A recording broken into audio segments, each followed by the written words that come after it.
তোমরা যারা এসএসসি 2026 পরীক্ষায় অংশগ্রহণ করছো তোমাদের এমসিকিউ খাতাটা কিভাবে দেখা হবে, তোমাদের বাড়তি নাম্বার পাবে, তবে 4টা উপায় তোমাদের বাড়তি নাম্বার পাবে। তোমাদেরকে এই ভিডিওতে A to Z জানিয়ে দেবো, তাই সম্পূর্ণ ভিডিওটি তোমাদের জন্য খুবই জরুরি। দেখো তোমাদের এমসিকিউ উত্তরপত্র কিভাবে মূল্যায়ন করে। সাধারণত এমসিকিউ অংশে তোমাদের যে সেট কোডটা রয়েছে, দেখো এখানে যে সেট কোডটা রয়েছে, তোমার প্রশ্নে তোমার কি পড়েছে ক খ গ ঘ যেটাই পড়ুক না কেন, তোমার প্রশ্ন পাওয়ার সাথে সাথে কিন্তু এখানে সেটা গোল করে ফেলতে হবে, কারণ এটা দেখে কিন্তু বোর্ড তোমাদের কিন্তু উত্তরটা মেলায়। তুমি যদি এই সেট কোডটা কোনো কারণে ভুল করে ফেলো তাহলে কিন্তু তোমার এমসিকিউটা একদম ফেলও আসতে পারে, কারণ এইটা কিন্তু তারা সেট কোড কিন্তু মিলিয়েই কিন্তু তোমাদের তারা কিন্তু ওএমআর মেশিনে প্রবেশ করায়। তো তোমাদেরকে জানিয়ে দিই, দেখো তোমাদের এমসিকিউ উত্তরপত্রে এমসিকিউতে তোমার যেগুলো 30 নাম্বার রয়েছে সেই সাবজেক্টগুলোতে তোমাকে পাস করতে হবে, 10 নাম্বার পেতে হবে, অর্থাৎ এমসিকিউতে 10 পেতে হবে।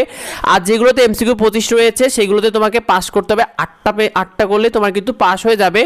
আর বাংলা প্রথমত দ্বিতীয় পত্রে তোমাদের একটা বাড়তি সুবিধা রয়েছে, সেক্ষেত্রে তোমরা এখানে একসাথে পাস ফেল, আলাদা করে কোনো পাস ফেল নেই। সেক্ষেত্রে তোমার বাংলা প্রথম পত্রে 30, দ্বিতীয় পত্রে 30, দুইটা মিলে 60-এর মধ্যে তুমি যদি 20 পেয়ে যাও তাহলে কিন্তু তুমি এমসিকিউতে পাস করে যাবে। আর প্রতিটি বোর্ডে কিন্তু এমসিকিউ উত্তরপত্র তাদের নিজস্ব যে ওএমআর মেশিন রয়েছে সেটার মাধ্যমে তারা দেখে থাকে। তো এমসিকিউতে তোমরা বাড়তি নাম্বার পাবে, তবে সেটা 4টা উপায় পাবে। শিক্ষার্থীরা এমসিকিউতে বোর্ডে যদি কোনো উত্তরপত্রে ভুল থাকে, অর্থাৎ বোর্ডের যে উত্তরপত্রটা রয়েছে যেটার মাধ্যমে তোমাদের এমসিকিউটা মেলানো হয় সেখানে যদি কোনো ভুল থাকে, কারণ মাঝে মাঝে 2-1টা এমসিকিউ ভুল থেকে যায়, তো এক্ষেত্রে ভুল থাকলে সেক্ষেত্রে ওই শিক্ষার্থীরা ওই এমসিকিউ নাম্বারটা বাড়তি পেয়ে যায়। আবার যেসব এমসিকিউর অপশনে সঠিক উত্তর ছিল না, অর্থাৎ এমন হয় অনেক সময় যে তোমাদের যে প্রশ্নটা দেওয়া রয়েছে সেখানে যে উত্তরটা এমসিকিউ যে সঠিক উত্তরটা সেটাই অপশনে নেই, এরকম যদি হয়ে থাকে তাহলে কিন্তু তোমরা সেই এমসিকিউর নাম্বারটা পাবে, অর্থাৎ ও অপশনে কোনো সঠিক উত্তরই নেই, সেক্ষেত্রে তুমি সেই এমসিকিউটা তুমি দাগালেও সঠিক উত্তর নাম্বার পাবে, আর না দাগালেও তুমি কিন্তু ওখানে নাম্বারটা পেয়ে যাবে।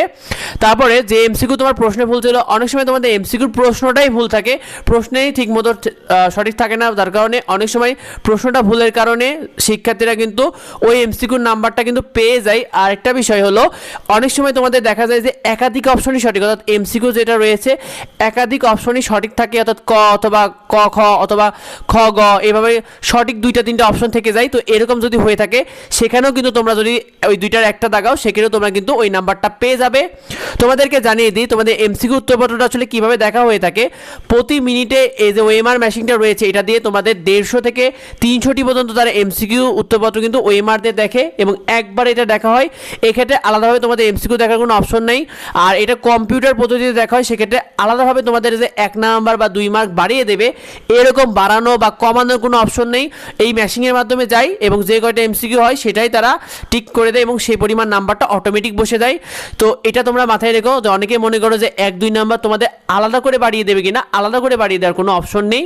তো এই বিষয়টা অনেকে জানে না ঠিক মতো, তাই বেশি বেশি ভিডিওটা বন্ধুদের মধ্যে শেয়ার করে দাও যাতে অন্যরা জানতে পারে।